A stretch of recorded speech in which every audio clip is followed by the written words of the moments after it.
வணக்கம். இது ஐபிசி தமிழின் இன்றைய முக்கிய செய்திகள். முதலில் தலைப்புச் செய்திகள். அரசாங்கத்தையே விசாரணைக்கு உட்படுத்த வேண்டும். ஜனாதிபதி புதிய நாடாளுமன்ற உறுப்பினர் குறித்த வர்த்தமானி அறிவித்தல். இனிய பாரதியின் சாரதியாக செயற்பட்டவர் கல்முனையில் கைது. கெகலிய உட்பட 12 பேருக்கு நீதிமன்றம் விடுத்துள்ள அழைப்பாணை. உள்நாட்டு இறைவரை திணைக்களத்தின் பிரதி ஆணையாளர் கைது. சதுரங்க போட்டியில் உதாசீனப்படுத்தப்பட்ட மட்டக்களப்பு வீரர்கள். விடுக்கப்பட்ட வேண்டுகோள்.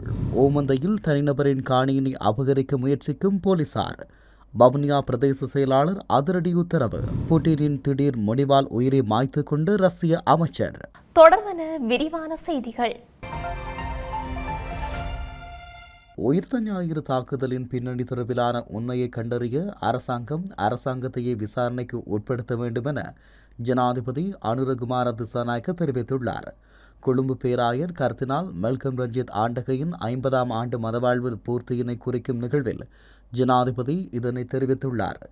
உயிர்த்த ஞாயிறு தற்கொலை தாக்குதல் தொடர்பிலான உண்மை அம்பலமாக்கப்படும் எனவும் தாக்குதலால் பாதிக்கப்பட்டவர்களுக்கு நீதி வழங்கப்படும் எனவும் ஜனாதிபதி உறுதியளித்துள்ளார்.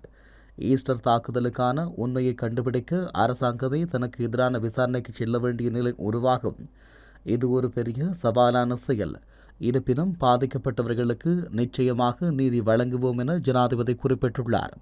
கர்தினாலின் நீதிக்கான கோரிக்கையை அரசு மரியாதையுடன் ஏற்கும் என ஜனாதிபதி தெரிவித்துள்ளார்.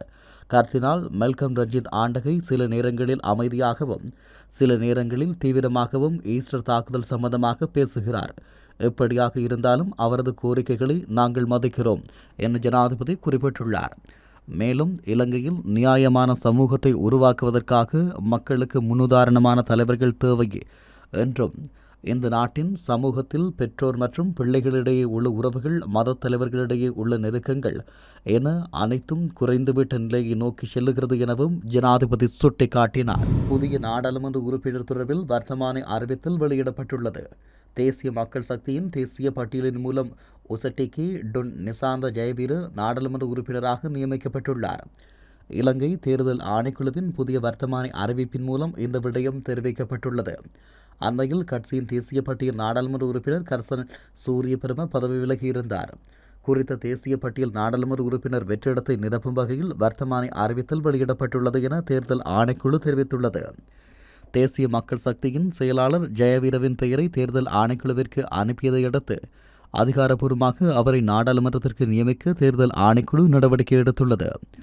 முன்னதாக நிதி மற்றும் திட்டமிடல் பிரதி அமைச்சராக பணியாற்றிய டாக்டர் கர்சன சூரியபெரும தனது பிரதி அமைச்சு பதவியையும் நாடாளுமன்ற உறுப்பினர் பதவியையும் விலக்கிக் கொண்டு நிதியமைச்சின் புதிய செயலாளர் பதவியை ஏற்றுக்கொண்டுள்ளார் என்பது குறிப்பிடத்தக்கது. தேசிய மக்கள் சக்தியின் தேசிய பட்டியல் உறுப்பினராக நிசாந்த ஜெயவீர பெயரிடப்பட்டுள்ளார். கருணா பிள்ளையான் அணியின் முக்கியஸ்தர் இனிய பாரதி என்று அழைக்கப்படும் கே புஷ்பகுமாரின் வாகன சாரதியாக செயற்பட்டிருந்த ஒருவரை நேற்று குற்றப்புலனாய்வு பிரிவினர் கைது செய்துள்ளனர். இந்த கைது நடவடிக்கையானது இன்று அம்பாறை மாவட்டம் கல்முனை தலைமையக போலீஸ் பிரிவுக்குட்பட்ட பிரதான பேருந்து நிலையத்திற்கு அருகில் இடம்பெற்றுள்ளது. 34 வயதுடைய கனகர் வீதி தம்பிலுவில் 1 பகுதியைச் சேர்ந்த செழியன் என அழைக்கப்படும் அழகரட்னம் ஜுவராஜ் இவ்வாறு கைது செய்யப்பட்டுள்ளதாக தெரிவிக்கப்பட்டுள்ளது. அவர் கடந்த 2007, 2008, 2009 காலப்பகுதியில் இனிய பாரதியின் சாரதியாக செயற்பட்டுள்ளதாக ஆரம்பகட்ட விசாரணையில் இருந்து தெரியவந்துள்ளது. அத்துடன் தற்போது அவர் பொத்துவில் மட்டக்களப்பு வழித்தட பேருந்து சாரதியாக செயற்பட்டு வந்துள்ளார். இந்த நிலையில் இன்று பொத்துவில் பகுதியில் இருந்து வழமை போன்று கல்முனை ஊடாக மட்டக்களப்பிற்கு செல்லும் போது கல்முனை பிரதான பேருந்து நிலையத்திற்கு அருகில் காத்திருந்த குற்றப்புலனாய்வு பிரிவின் அதிகாரிகள் அவரை கைது செய்ததுடன் அம்பாறைக்கு மேலதிக விசாரணைகளுக்காக அழைத்து சென்றுள்ளனர். கிழக்கு மாகாண சபை முன்னாள் உறுப்பினரும் யுத்த காலத்தில் கருணா அணியின் அம்பாறை மற்றும் திருக்கோவில் பகுதிக்கு பொறுப்பாக இருந்தவருமான கே புஷ்பகுமார் எனும் இனிய பாரதி கடந்த ஞாயிற்றுக்கிழமை அதிகாலை குற்றப்புலனாய்வு பிரிவினரால் கைது செய்யப்பட்டு விசாரணை வலயத்திற்குள் கொண்டு செல்லப்பட்டார். திருக்கோவில் பிரதேசத்தில் உள்ள முனைக்காடு பகுதியில் வைத்து அவரது வீட்டில் இனிய பாரதி சுற்றி வளைக்கப்பட்டு புலனாய்வு பிரிவினால் கைது செய்யப்பட்டார். அத்துடன் அவரது சகாவான சிவலிங்கம் தவசீலன் என்பவர் மட்டக்களப்பு சந்திவெளி பகுதியில் வைத்து கைதானார். இவர்கள் இருவரும் 1979ஆம் ஆண்டின் 48ஆம் இலக்க பயங்கரவாத தடைச்சட்டத்தின் கீழ் குற்றப்புலனாய்வு அதிகாரிகளால் கைது செய்யப்பட்டுள்ளனர். இந்த கைதானது பயங்கரவாத தடைச்சட்டத்தின் கீழ் முன்னெடுக்கப்பட்டு கடந்த 3 மாதங்களாக விசாரணை செய்யப்படும் முன்னாள் இராஜாங்க அமைச்சரும் தமிழ் மக்கள் விடுதலை புலிகள் கட்சியின் தலைவருமான சிவனேசதுரை சந்திரகாந்தனால் வழங்கப்பட்ட தகவல்களுக்கு அமைவாக மேற்கொள்ளப்பட்டுள்ளது. காணாமல் ஆக்கப்பட்டோர் தொடர்பிலான ஜனாதிபதி ஆணைக்குழுவில் இந்திய பாரதி குழுவினர் தமது உறவுகளை கடத்தி காணாமல் ஆக்கிய தொடர்பிலான முறைப்பாடுகளை சாட்சியங்களுடன் பலர் பதிவு செய்திருந்ததாகவும் தெரிவிக்கப்படுகின்றது. தரமற்ற தடுப்பூசிகளை கொள்வனவு செய்த சம்பவம் தொடர்பில் குற்றம் சாட்டப்பட்டுள்ள முன்னாள் சுகாதார அமைச்சர் கெகலிய ரம்புகேல உட்பட 12 பிரதிவாதிகளுக்கு நீதிமன்றத்தினால் அழைப்பாணை பிறப்பிக்கப்பட்டுள்ளது. எதிர்வரும் 11ஆம் தேதி நீதிமன்றத்தில் முன்னிலையாகுமாறு கொழும்பு நிரந்தர மூவரடங்கிய மேல் நீதிமன்றம் நேற்று இந்த அழைப்பாணையை பிறப்பித்துள்ளது. பிரதிவாதிகளுக்கு எதிராக குற்றப்பத்திரிகைகளை கையளிக்க நீதிமன்றத்தில் முன்னிலையாகுமாறு இவ்வாறு அழைப்பாணை பிறப்பிக்கப்பட்டுள்ளது. அதன்படி 13 குற்றப்பத்திரிகைகளின் கீழ் பிரதிவாதிகளுக்கு எதிராக குற்றம் சுமத்தப்பட்டுள்ளது. இந்த வழக்கு மேல் நீதிமன்ற நீதிபதிகள் மகேஷ் வீரமன், அமாலி ரணவீர மற்றும் பிரதீப் அபேரத்ன ஆகிய மூவரடங்கிய நீதிபதிகள் அமர்வு முன் விசாரிக்கப்பட உள்ளமை குறிப்பிடத்தக்கது. லஞ்சம் பெற்ற குற்றச்சாட்டில் உள்நாட்டு இறைவரை திணைக்களத்தின் பிரதி ஆணையாளர் ஒருவர் கைது செய்யப்பட்டுள்ளார். குறித்த கைது நடவடிக்கையானது நேற்று லஞ்ச ஊழல் ஆணைக்குழுவினால் மேற்கொள்ளப்பட்டுள்ளது. குறித்த உள்நாட்டு இறைவரை திணைக்களத்தின் பிரதி ஆணையாளர் தொழிலதிபர் ஒருவரிடமிருந்து 50,000 ரூபாவினை லஞ்சமாக பெற்றுள்ளார்.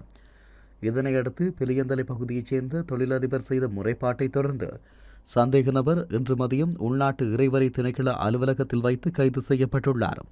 தெமட்டகொட கொலன்னாவை வீதியில் இயங்கும் ஒரு நிறுவனத்திடமிருந்து இந்த ஆண்டுக்கான வரிவிலக்கு அறிக்கையை வழங்குவதற்காக சந்தேக நபர் 1 லட்சம் ரூபாய் லஞ்சம் கோரியிருந்தார். பின்னர் அந்த தொகை 50,000 ரூபாவாக குறைக்கப்பட்டு கடந்த 3ஆம் தேதி அவருக்கு 42,000 ரூபாய் கிடைத்ததாக கூறப்படுகிறது. சந்தேக நபர் இன்று மீதமுள்ள 8,000 ரூபாயை பெறச் சென்றபோது கைது செய்யப்பட்டதாக லஞ்ச ஊழல் ஆணைக்குழு தெரிவித்துள்ளது. மேலும் கைது செய்யப்பட்ட சந்தேக நபர் கொழும்பு நீதவான் நீதிமன்றில் முன்னிலைப்படுத்தப்பட உள்ளதாக தெரிவிக்கப்படுகின்றது. மாகாண மட்ட சதுரங்க போட்டியில் தனிநபர் போட்டிகளை திடீரென குழு போட்டிகளாக மாற்றி தமக்கு அநீதி இழைக்கப்பட்டுள்ளதாகவும் இது தொடர்பில் முறையான விசாரணைகளை முன்னெடுத்து தமக்கு நீதியை பெற்றுத்தருமாறும் மட்டக்களப்பு மாவட்ட சதுரங்க வீரர்கள் வேண்டுகோள் விடுத்துள்ளனர். கிழக்கு மாகாண விளையாட்டு திணைக்களமும் கிழக்கு மாகாண விளையாட்டு அமைச்சும் இணைந்து இந்த போட்டியை ஏற்பாடு செய்திருந்தது. மாவட்ட மட்டத்தில் நடத்தப்பட்ட தனிநபர் சதுரங்க போட்டியில் தெரிவு செய்யப்பட்டவர்கள் இந்த மாகாண போட்டிக்கு அழைக்கப்பட்டிருந்ததாகவும் போட்டியின் இறுதி நாள் வரையில் தனிநபர் போட்டி என கூறிவிட்டு இறுதி நாளன்று குழு போட்டி என தெரிவித்ததன் காரணமாக தமது வீரர்கள் இந்த சுற்றுப் போட்டியிலிருந்து வெளியேறியுள்ளதாகவும் மட்டக்களப்பு மாவட்ட சதுரங்க சிரேஷ்ட பயிற்சியப்பாளர் சௌத்ரி தெரிவித்துள்ளார். இதன் மூலம் மட்டக்களப்பு மாவட்ட சதுரங்க போட்டியாளர்களுக்கு பாரிய அநீதி இழைக்கப்பட்டுள்ளதாகவும் இது தொடர்பில் கிழக்கு மாகாண விளையாட்டு திணைக்கள பணிப்பாளரின் கவனத்திற்கு கொண்டு சென்றபோது விரும்பினால் விளையாடுங்கள் என உதாசீனமாக பதில் வழங்கப்பட்டுள்ளதாகவும் தெரிவித்தார்.